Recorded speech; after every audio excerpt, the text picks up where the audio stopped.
Bendiciones para todos, es un gozo y una bendición poder compartir este tiempo con todos ustedes. Hemos tenido que hacer este video debido a que el domingo que tuvimos la segunda lección de la escuela para padres, desafortunadamente por una falla técnica no se pudo grabar la transmisión de lo que queríamos de este tema tan hermoso.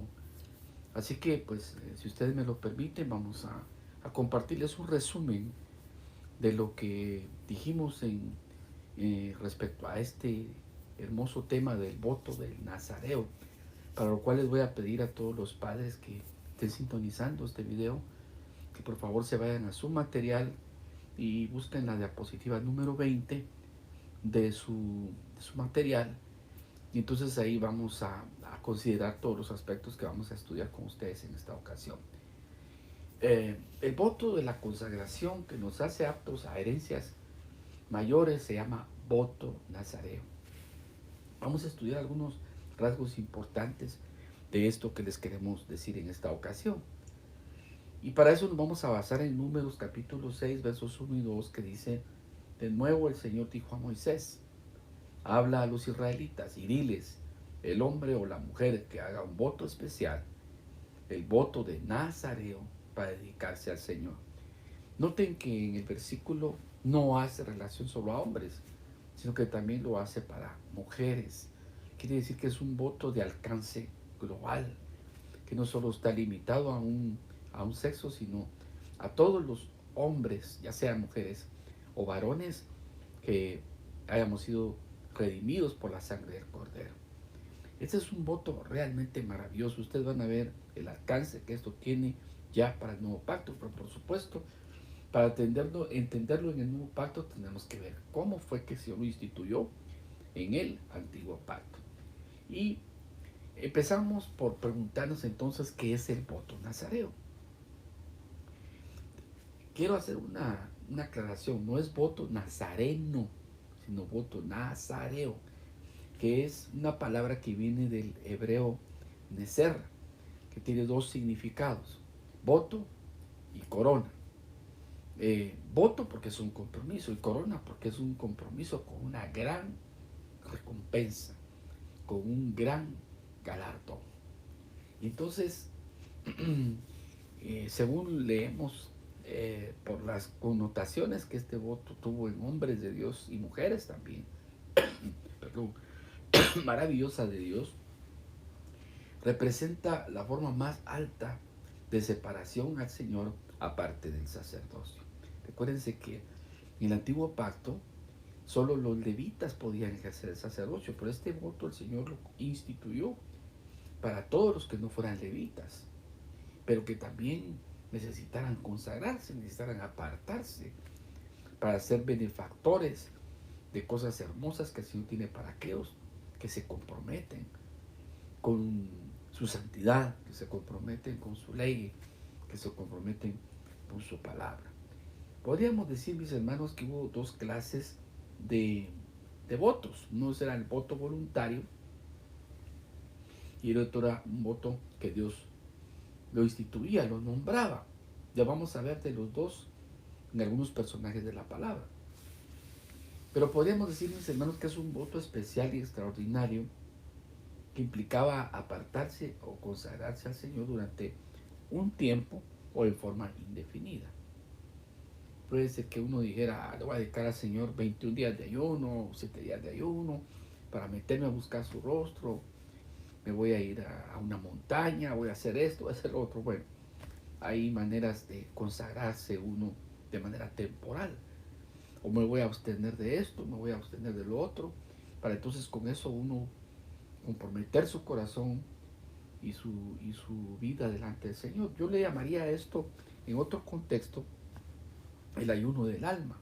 Entonces, que el ayuno del alma es el que se hace no necesariamente no comiendo o no ingiriendo alimentos, sino que se puede hacer, por ejemplo, no ver televisión por un mes, no usar celular por 15 días, pues donde uno pueda ver cosas que eventualmente a uno lo pueden contaminar.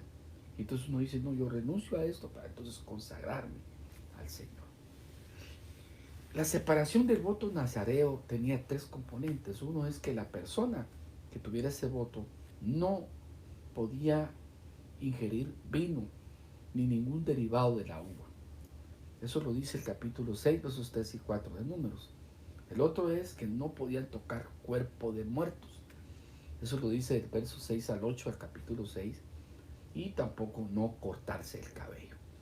Entonces, pues verá que había señales visibles por el voto que se hacía. Ahorita vamos a estudiar en figura qué representan estos tres elementos. El vino y la sidra o todas las derivaciones de las bebidas alcohólicas representan en figura todo aquello que perturba los pensamientos hasta perder la cordura. Esto es todo aquello que no nos permite enfocarnos, todo aquello que nos desvía de los propósitos originales de lo que Dios quiere hacer con la vida de cada uno de nosotros. Ustedes saben, hermanos, que hay muchos distractores y nosotros anhelamos que tanto nosotros como nuestros hijos se enfoquen, eh, de que ellos puedan tener la posibilidad de aunque estén dentro de este sistema, el sistema no los absorba, no los capture, no los secuestre, y que siempre sepan ellos que son un remanente del Señor, ¿verdad? Eso es lo que principalmente significa no vino, no sidra. El otro componente es no tocar muertos. Aquí hay algo bien interesante. ¿Cómo así de no tocar muertos? Fíjense que el voto nazareo, si ustedes leen bien el capítulo 6 de Números, dice que no podían ni siquiera ir a sepultar a sus papás. Si el cuerpo de ellos ya estaba muerto, ni siquiera con ellos se podían poner en contacto. Era muy severo en ese sentido. Pero en figura representa relaciones con personas que no tienen nada que compartir y que en lugar de edificar, contaminan.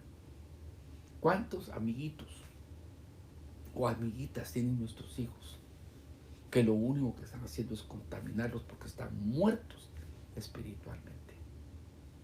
Revisen en sus teléfonos, chequen quiénes son sus amigos, quiénes son sus amistades, porque eso no va a ayudar a que ellos se puedan apartar ni consagrar para el Señor. Mire, qué lindo sería que nuestros hijos pudieran impactar la vida de otros con lo que tienen de Dios, pero tú sabes que en la práctica eso no sucede, es más bien que son los otros los que influencian o los que impactan negativamente en la vida de nuestros hijos.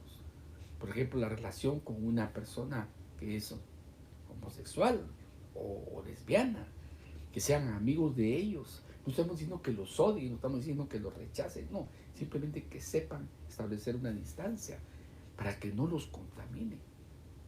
Hay muchos que están vinculados a la droga, que están, recuérdense que en las escuelas es donde reclutan a muchos de los que distribuyen las drogas, y muchos de ellos son prejuveniles, la gran mayoría, a los que las redes del narcotráfico convencen para que se vuelvan parte de la cadena.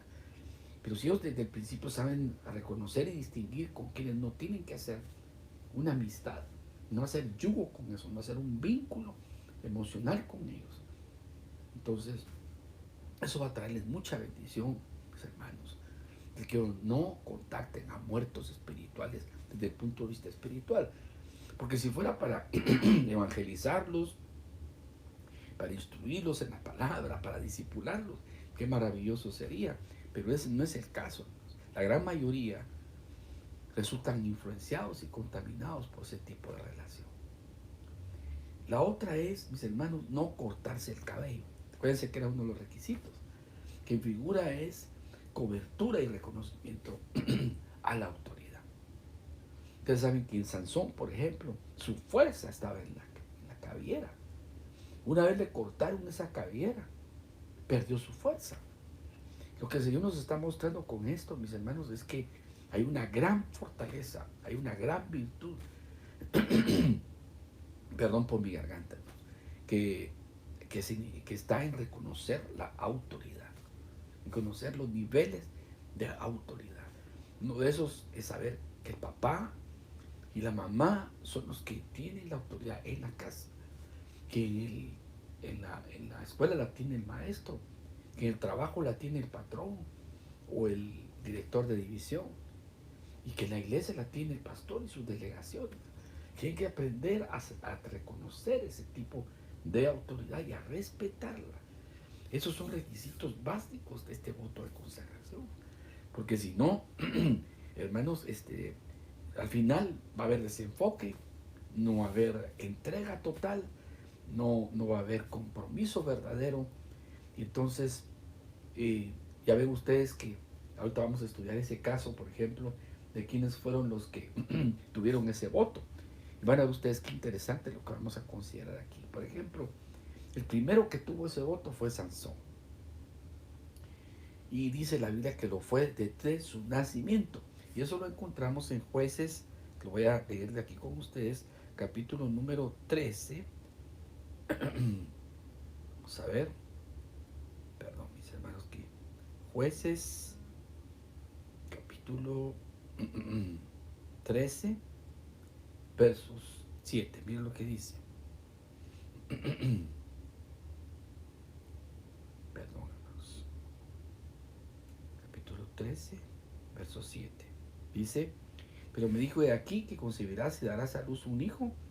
Ahora pues no bebas vino ni licor, no comas nada inmundo, porque el niño que será nazareo de Dios desde el vientre de su madre hasta el día de su muerte. Dice que aquel voto nazareo no solo lo tuvo Sansón, también lo tuvo que tener su madre. A la madre del ángel, cuando le avisó que iba a concebir a Sansón, ella misma tenía el compromiso de guardarse para que cuando naciera su hijo también fuera digamos, una continuidad del compromiso que ella estaba haciendo delante de Dios. Ya vemos aquí, por ejemplo, si nos vamos al 16, al capítulo 16, versículo 17 al 20. Vamos a leerlo aquí. Dice, entonces le descubrió todo su corazón y le dijo, nunca pasó una navaja sobre mi cabeza, porque soy nazareo de Dios desde el vientre de mi madre. Si soy rapado, entonces mi fuerza se apartará de mí, me debilitaré y seré como un hombre cualquiera. Y viendo esto, Dalila, que él le había descubierto todo su corazón, envió a llamar a los jefes de los filisteos, diciendo, venid esta vez porque él me ha descubierto todo su corazón. Y entonces los jefes de los filisteos fueron a ella, llevando el dinero en la mano. Ustedes ven, hermanos, que él comprometió su voto. Lo comprometió. Primero descubriendo su secreto, donde estaba la fuerza que él poseía. Y segundo, que él sabía que del vientre de su madre le había sido consagrado para Dios, pero que no fue coherente con ese voto. Miren, eso es lo que pasa en muchas familias, que los hijos saben de que Jesús es su Salvador. Nuestros jovencitos saben de que Jesús los salvó, pero algo no hace que ellos sean coherentes a ese voto y a esa escogencia y a esa elección que se hizo de ellos de consagrarse para Él. Y entonces le pasa lo que le pasó a Sansón, aunque se supieran que ellos tenían ese compromiso con Dios, de nada les sirvió. O sea que Sansón nos sirve de varios ejemplos. Un ejemplo es que él fue uno de los que rompió ese voto y terminó destruido. O sea que no solo basta con tener el voto, hay que ser coherentes, hay que ser armoniosos, hay que ir paralelamente con actitudes que demuestren que hay un compromiso, que desde el vientre de la madre fuimos dedicados y consagrados a los intereses del Espíritu. El otro ejemplo, mis hermanos, muy hermoso es el de Samuel, que aparece en 1 Samuel 1:11, que dice que cuando Ana se lo dedicó al Señor, dijo, y no beberá sidra, ni se emborrachará, porque está dedicado para ti. Entonces pueden ver ustedes que tienen que ver mucho los papás ahí. Samuel fue uno de los más grandes profetas del pueblo de Israel, al que el Señor lo usó de manera poderosa para traer bendición, para desatar promesas hermosas que estaban retenidas de mucho tiempo. Y fue al que Dios usó para instituir al primer rey de Israel. Fue un varón que no dejó caer a tierra las palabras del Señor. Pero en eso tuvo que ver mucho su madre, porque ella lo dedicó. Por eso es que yo creo que este es un tema muy importante en la escuela para padres, porque ahí se ve la intervención directa de los papás. Los papás tienen que ver mucho con ese compromiso, tienen que ver mucho con esa dedicación, tienen que ver mucho con esa consagración. Los papás no pueden hacerse ajenos a eso, mis hermanos. Por eso, este caso de Sansón y de Samuel son muy significativos en ese sentido, porque los papás tuvieron un protagonismo directo en ese proceso. El otro es el de Juan el Bautista. Juan el Bautista, ya en Lucas 1:15, dice que él ni bebió sidra ni se cortó el cabello de su cabeza.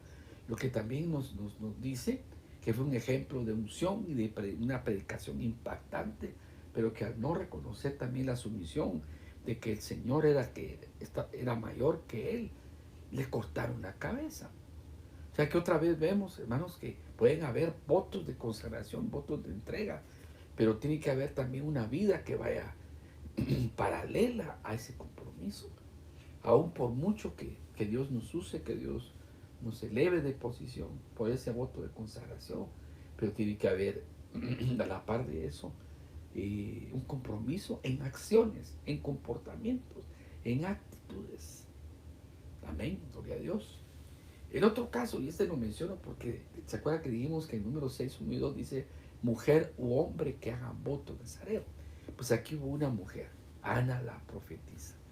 Allá la vemos en el capítulo número 1, versículo 36 del libro de Lucas, en donde se ve, no sé si el 1 o el capítulo 2, déjenme por favor confirmar eso.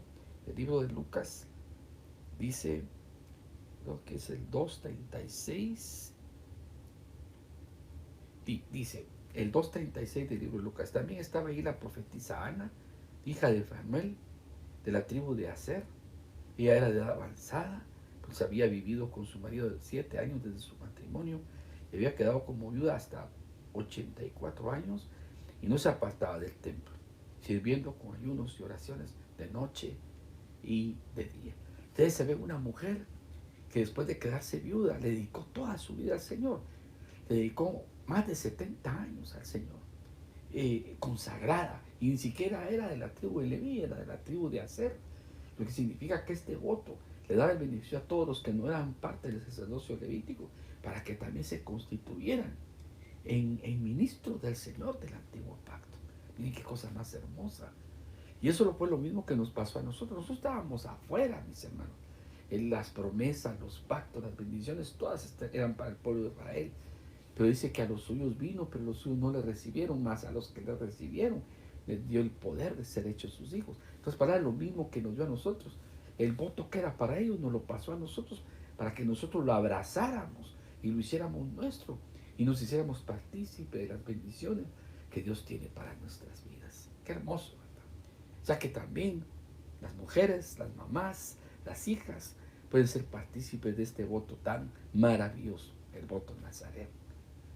Y por último tenemos a Pablo. Pablo en Hechos 18, 18 y 21, versos 20 a 26. Yo quiero que lo leamos así rapidito.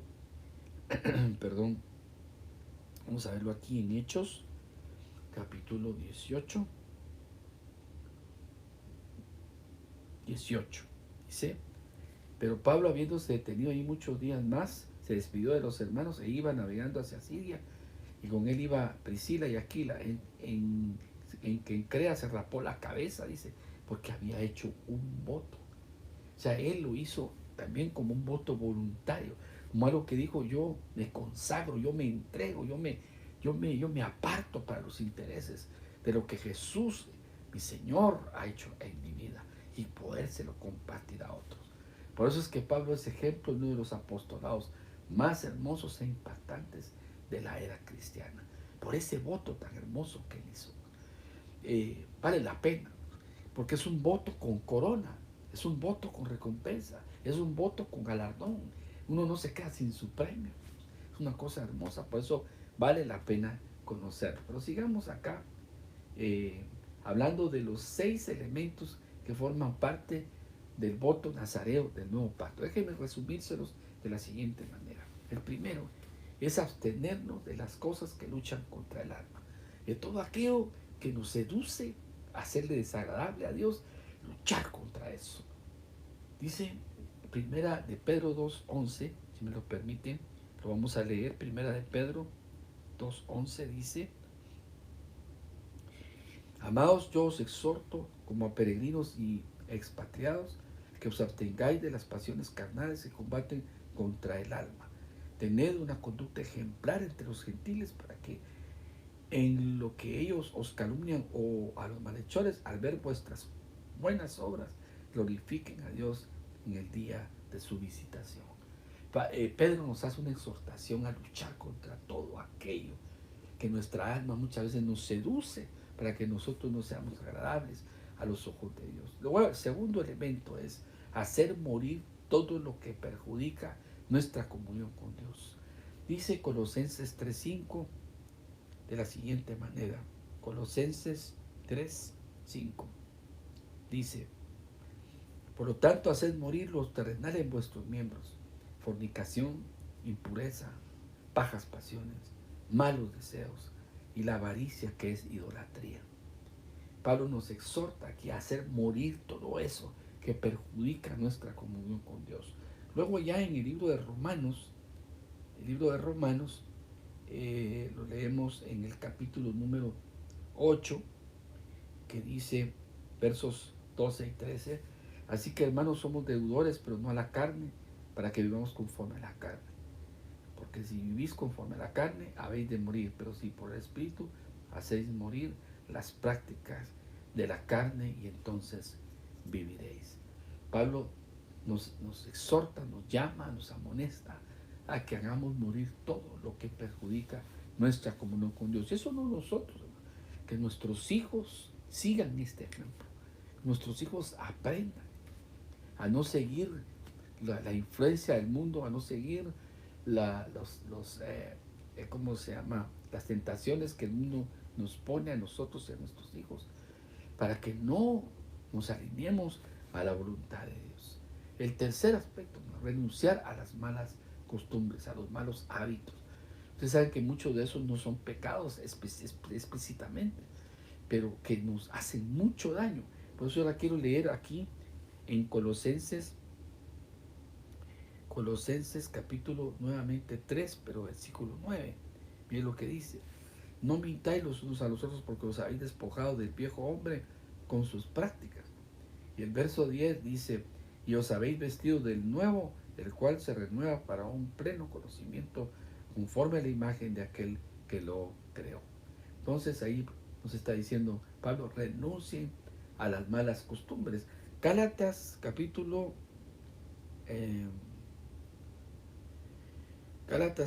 número 5, 24 dice lo siguiente.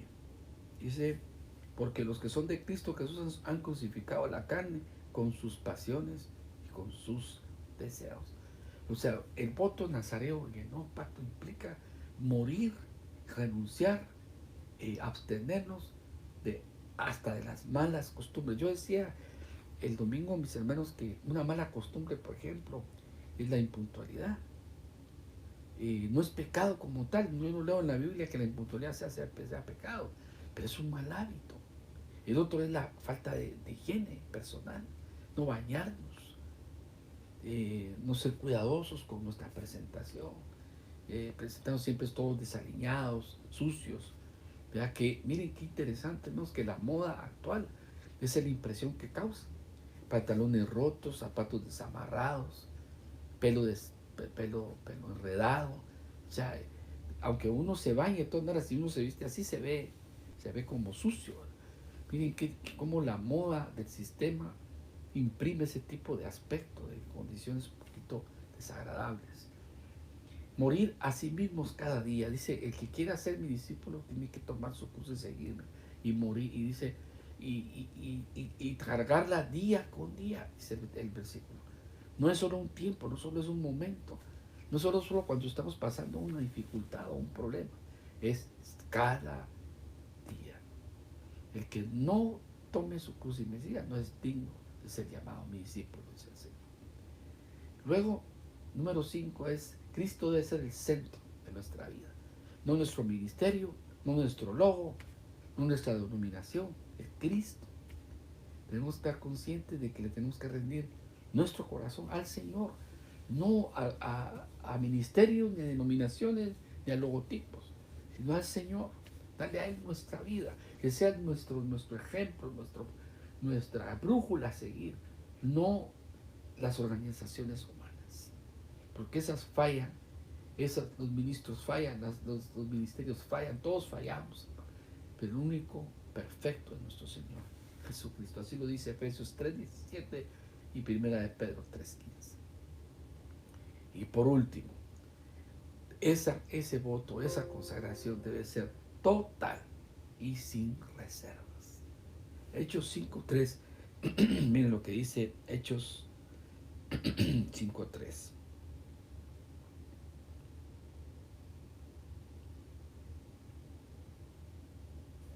Pero dijo a Ananías: ¿por qué llenó Satanás tu corazón para mentir al Espíritu Santo y sustraer del precio del campo? Deteniéndolo, ¿acaso no seguías siendo tuyo? Y una vez vendido, ¿no estaba bajo tu autoridad? ¿Por qué propusiste en tu corazón hacer esto? No has mentido a los hombres, sino a Dios. Aquí lo que Pedro está refiriendo es el caso aquel donde Ananías y Zafira llegaron y le mintieron al Espíritu de Dios porque pensaron que lo estaban haciendo para el hombre, no para el Señor. Entonces, hermanos, este voto entraña, entre otras cosas, abstenernos de aquello que con nuestra alma lucha, aquello que nos perjudica en nuestra comunión con Dios, de aquello que nos lleve a renunciar a las malas costumbres, a morir a nosotros mismos cada día, a que Cristo sea el centro de nuestra vida y a que esta debe ser total y sin reservas. Aquí resumimos, hermanos, lo que este voto nazareo implica para nosotros y para nuestras familias, para que nosotros podamos darnos por entero a este eterno propósito en el que, sabiendo que solo somos peregrinos y extranjeros en esta tierra, logremos entender el propósito y el destino profético que Dios tiene para cada uno de nosotros. Así que, mis hermanos, gracias por este tiempo en el que me permitieron poder compartir este resumen. Dios los bendiga, esperamos seguirnos viendo en la Escuela para Padres. Y solo déjenme terminar con esta breve oración. Padre, gracias por el privilegio que nos das de poder, Señor, compartir, Señor, tu palabra, y de poder llevar, Señor, el mensaje al corazón de cada uno de los papás que han tenido a bien sintonizar este video. Y, Padre, por las herramientas, por la enseñanza que tú tienes para cada uno de nosotros. Padre, recibimos de ti la fortaleza para seguir en este propósito de consagración y de apartar